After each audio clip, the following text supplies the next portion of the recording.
Hey y'all, today we are back with Merkules.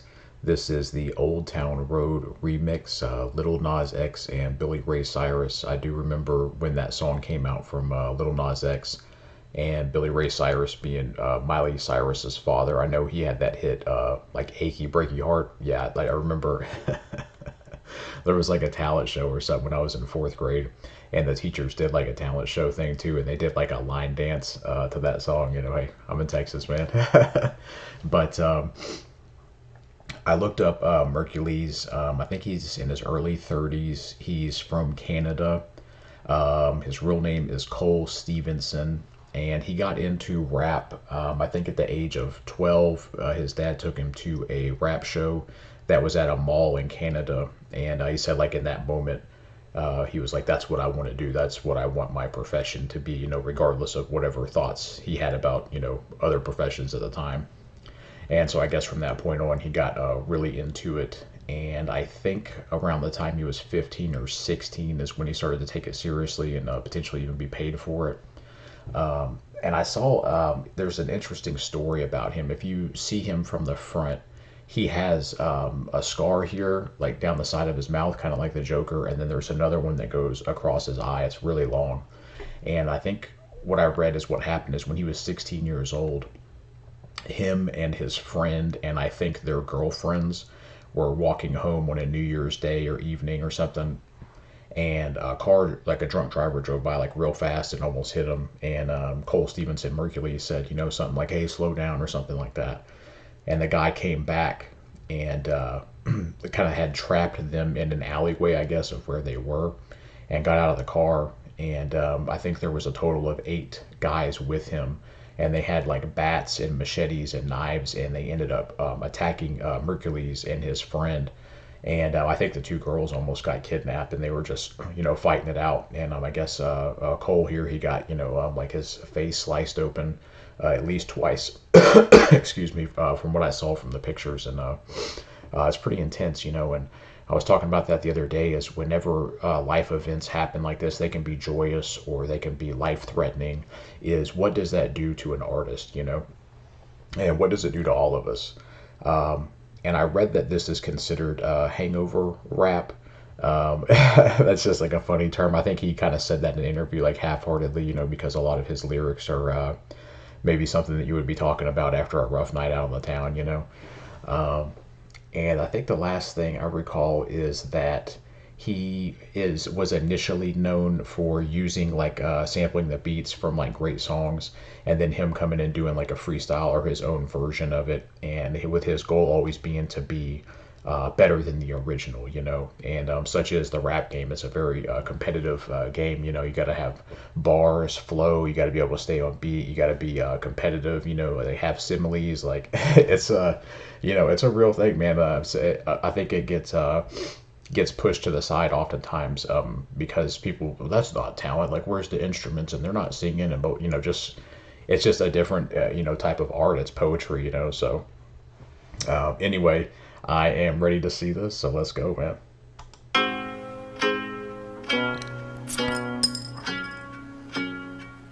I'm just trying to have a good time. Cigarette butts and moonshine. I'm going redneck tonight. I got my horse by my side, full tank of gas in my ride. Yeah. Take a look at what the industry did to me. I was drinking Hennessy and then I had an epiphany. Got me thinking I should kill him, and I'm saying it literally. Middle fingers to my enemies, I'll give him his energy. Got a horse in the back and a goat in the front, and I'm pouring out yak when I'm smoking a blunt. In a trap with a cowboy hat and a pump, cause I ain't going out like a rat or a punk. Don't be silly, man, I really gotta kill him when I'm loading up the semi, hitting me. They cerebellum. I was raised on a farm in a city full of fellas, keep a knife on deck like I'm trimming down a head. Sticky hanging out my mouth, I got Carhartt on my jacket. I was raised down in the south, eating moose meat and catfish.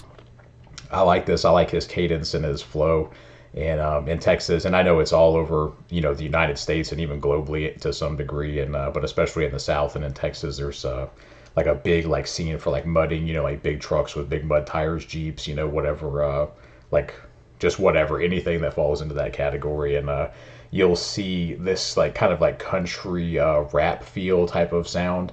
You'll hear that in these big trucks driving down the freeway, or like through a neighborhood or something. That's pretty common, so I can see this fitting in. I know there's a huge market for this type of sound, but yeah, he's got bars, man. This is good. Got caught hard on my jacket. I was raised down in the south, eating moose meat and catfish. Everything I eat, I caught flannel undies like a boss. I just watered all my crops, load my truck, I'm taking off. We were riding down that dirt road on a Sunday night with the windows rolled down on the countryside. Saw a reflection in the mirror and I thought, oh my, I said, ooh, pretty girl, you make me feel alright. Catch me drinking out the keg while my chickens hatching eggs. You would think I'd act my age, but I'm pissed like every day. You can call me white trash, but I don't give a fuck. Someone passes zigzags and lets get lifted like my truck. But I turn my fuck. Someone passes zigzags and lets get lifted like my truck. But I turn my backyard to a shooting range. Who's to blame? Headshot, I got stupid aim. I won't stop till the motherfucking rooster sang. I sold my Ford and put a Hemi in my new Mustang. Yeah, I'm the real Garth Brooks of this rap shit to Billy Ray Cyrus. If he wanted, he can have it. I got Hannah Montana at my ranch getting hammered. I'm a savage, catch me hacking up wood, doing damage on the Oh, wait, hold up, man.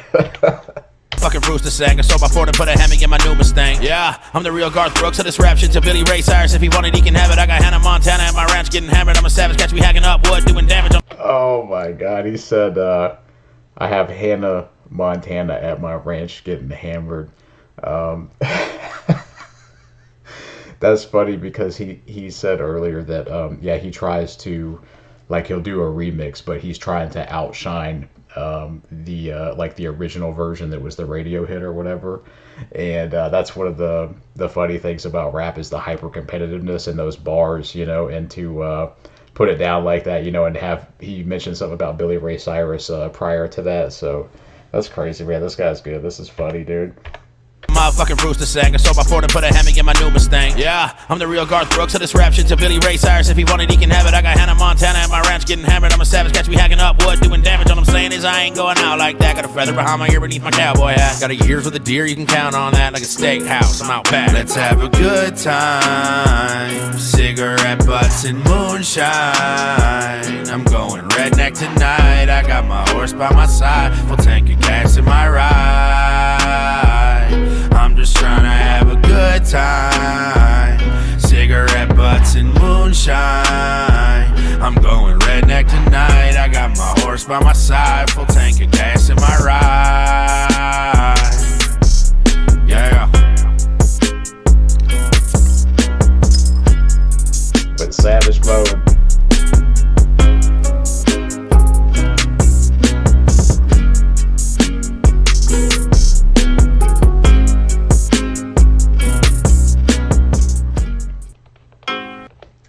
Yeah, this song, it reminds me of my little brother. Like, this could be his theme song, like if he just walked out of the house one day, you know. But yeah, I get the meaning of the hangover rap. Like, it's like a vibe, a feeling, you know. I think I get what he's saying with that. Yeah, he can rap, man. Most rap that I know about is primarily from Houston or from Texas or, you know, in some cases Louisiana, like Georgia, stuff like that. That's really what I grew up hearing and what I like, you know. And to some degree, I'm sort of stuck, like, you know, 15 years ago in some aspects, you know, with rap. But I still follow a lot of those rappers now because they're the same age as me or older than me, you know, and it's like to see them progress in their career is just really fun, you know, especially in Houston because with the rap scene here, that's a very strong culture to do it yourself, to put in the hard work, like don't look for shortcuts. Like you got to put out your own flyers and like, you know, back in the day it was like tapes and CDs standing on corners and parking lots, and many of our legendary rappers in Houston, that's how they made it, is they just had to keep putting in that work. And there's just something special about the culture here with freestyling, and by freestyling I mean truly like straight off the dome, you know, just like taking bars from the universe, you know, and just trying to make it work and working off your environment. That's been big in Houston since at least the early 90s, if not before that. But yeah, this was cool. I'm definitely into checking out some more of Merkules. It was a nice surprise, you know, because I would say that most rap that I hear is just like the basic stuff when I'm going through radio stations, you know, and sometimes I'll hear something that I like that sounds good, but I'm just, on a lot of the newer rap, I'm just way behind, you know, I don't really know a lot about it. But yeah, like I said, man, this was fun. I'm down to hear some more Merkules. If you guys know anything great, let me know, and I'll see you guys on the next one.